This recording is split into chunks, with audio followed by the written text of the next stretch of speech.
Desetletji je živa se sila. Prvi postroj neomajnih ljudi smrti pogumno je gledal v oči. Sneg je narahlo že belil zemljo, v srcih ljudi pa bilo je toplo. Stalo njih stoje, kot eden, čvrsto.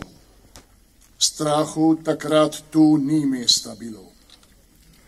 Misli bile so pri hčerah, sinovih, in pri predolgih so suženstva dnovih. Vsak svojo puško je držal v rokah, na njih pogled je sovragu vlil strah.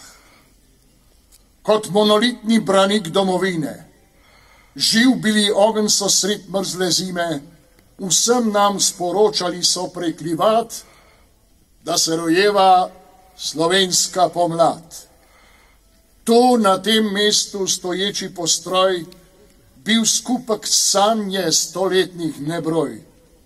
Prvikrat takrat je res zadišalo, po vojski slovenski vrag vzel je šalo.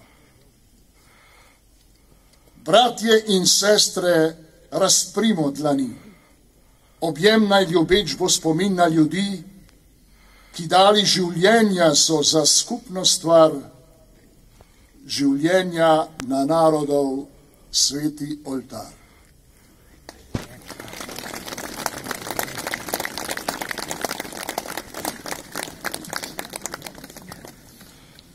Hvala, Roman. Roman je dve pesmi, ki ste jih slišali, spisal ravno za današnjo proslavo.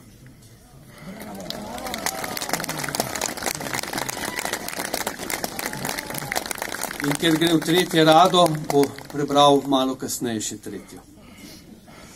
Spoštovane in spoštovani, seveda prvi postroj ob prisotnosti redkih pogumnih politikov Slovenske vojske v Kočevski Reki, ki se je po kraji orožja takratni teritorialni obrambi samo pol leta prej, se je to zgodilo, celemu svetu predstavila tudi z novim modernim orožjem, kot smo danes slišali, ni bil slučajen. Bil je natančno premišljen.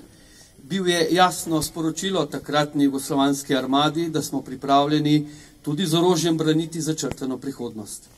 In Kočevska Reka ni bila izbrana naključno. Vsi ti naši kraji, ki so bili dolga leta vir strahu za celotno Slovenijo, so se z jasno idejo o samostojni državi začeli spreminjati v zatočišče novih hotenj in novih načrtov. In pred postrojem pogumnih prvih slovenskih vojakov in vojakinj je stal njihov poveljnik. Z jasno nalogo in jasnim ciljem. Obraniti pot do samostojnosti.